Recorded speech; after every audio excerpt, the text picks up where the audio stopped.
ಪಕ್ಷದ ನಿರ್ಧಾರವನ್ನ ನಾನು ಸ್ವಾಗತ ಮಾಡ್ತೀನಿ ಅಂತ ಟಿವಿ9ಗೆ ಉಚ್ಚಾಟಿತ ಶಾಸಕ ಶಿವರಾಮ್ ಹೆಬ್ಬಾರ್ ಹೇಳಿಕೆಯನ್ನ ಕೊಟ್ಟಿದ್ದಾರೆ. ಹಾಗೆ ಶೀಘ್ರದಲ್ಲಿ ಸುದ್ದಿಗೋಷ್ಠಿಯನ್ನ ಕೂಡ ಕರೀತೀನಿ, ಎಲ್ಲವನ್ನ ಹೇಳ್ತೇನೆ. ಪಕ್ಷದ ವಿರುದ್ಧ ನಾನು ಮಾತನಾಡಿದ್ದಕ್ಕೆ ಕಾರಣ ಇದೆ, ಅದನ್ನ ತಿಳಿಸ್ತೇನೆ. ನನ್ನ ಮುಂದಿನ ತೀರ್ಮಾನದ ಬಗ್ಗೆ ಕಾದು ನೋಡಿ ಅಂತ ಹೇಳಿದ್ದಾರೆ ಟಿವಿ9 ಜೊತೆ ಮಾತನಾಡಬೇಕಾದ್ರೆ. ಬನ್ನಿ ಏನ್ ಹೇಳಿದ್ದಾರೆ ನೋಡೋಣ. ಹೆಬ್ಬಾರ್ ಅವರೇ, ಈಗ ನಿಮ್ಮನ್ನ ಪಕ್ಷ ಉಚ್ಚಾಟನೆ ಮಾಡಿದೆ, ನಿಮ್ಮನ್ನ ಮತ್ತೆ ಎಸ್ ಟಿ ಸೋಮಶೇಖರ್ ಅವ್ರನ್ನ, ಏನಂತೀರಿ ಸರ್? ಅವತ್ತು ಹೇಳಿದ್ದೇನೆ, ಇವತ್ತು ಹೇಳ್ತೀನಿ. ಪಕ್ಷ ತೆಗೆದುಕೊಳ್ಳುವಂತ ನಿರ್ಣಯ ಸ್ವಾಗತ ಮಾಡ್ತೀನಿ ಅಂತ ಹೇಳಿದೀನಿ, ಸ್ವಾಗತ ಮಾಡ್ತೀನಿ.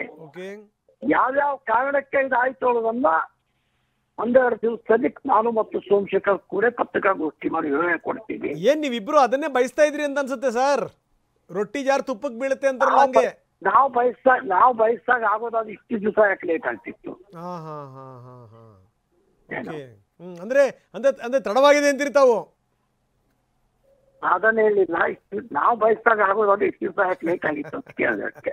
ಅಲ್ಲ, ಯಾಕಂದ್ರೆ ನೀವು ಮತ್ತೆ ಸೋಮಶೇಖರ್ ಅವರು ಮುಲಾಜ್ ಇಲ್ದಾನೆ ಬೇರೆ ಬೇರೆ ಪಕ್ಷದ ಕಾರ್ಯಕ್ರಮಗಳಲ್ಲಿ ಪಾಲ್ಗೊಳ್ತಾ ಇದ್ರೆ. ಕಾಂಗ್ರೆಸ್ ಪಾರ್ಟಿ, ಬೇರೆ ಬೇರೆ ಪಾರ್ಟಿ ಅಂದ್ರೆ ಏನು, ಕಾಂಗ್ರೆಸ್ ಪಾರ್ಟಿ ಜೊತೆಗೆ ಏನು ಅಂತಂದ್ರೆ ಯಾವ ನಾಯಕರ ಉಪಸ್ಥಿತಿನೂ ಕಾಣ್ತಿರ್ಲಿಲ್ಲ, ನಿಮ್ಮಿಬ್ಬರ ಉಪಸ್ಥಿತಿ ದೊಡ್ಡ ಮಟ್ಟದಲ್ಲಿ ಕಾಣ್ತಾ ಇತ್ತು. ನೀವು ಸ್ವಲ್ಪ ಮಾತಾಡೋದು ಕಡಿಮೆ, ಎಸ್ ಟಿ ಸೋಮಶೇಖರ್ ಮುಲಾಜ್ ಇಲ್ದಾನೆ ಮಾತಾಡ್ತಾ ಇದ್ರು. ಅಂತೂ ಇಂತೂ ಅದರ ಪರಿಣಾಮ ಈಗ ನೋಡಿ ಸರ್, ಈಗ ಈ ಉಚ್ಚಾಟನೆ ಮುಖಾಂತರ ಬಂದಿದೆ. ಒಂದು ಪಕ್ಷದಿಂದ ದೂರ ಹೊಡೆಯುವಂತ ಸನ್ನಿವೇಶದ ನಿರ್ಮಾಣ, ಅದಕ್ಕೆ ಕಾರಣ ಏನು, ನಿರ್ಮಾಣ ಏನಾಯ್ತು, ಇವೆಲ್ಲವೂ ಬೆಂಗಳೂರಿನಲ್ಲಿ ಬಂದು ಪತ್ರಿಕಾಗೋಷ್ಠಿ ಮಾಡಿ ಹೇಳ್ತೀವಿ. ಯಾವ ಬರ್ತೀರಿ ಹೆಬ್ಬಾರ್ರೆ? ಬರ್ತೀನಿ, 3-4 ದಿವಸ ಪತ್ರಿಕಾಗೋಷ್ಠಿ ಮಾಡಿ ಇಬ್ರು ಕೂಡ ಮಾತಾಡ್ತೀವಿ, ಇಬ್ರು ಕೂಡ ಹೇಳ್ತೀವಿ.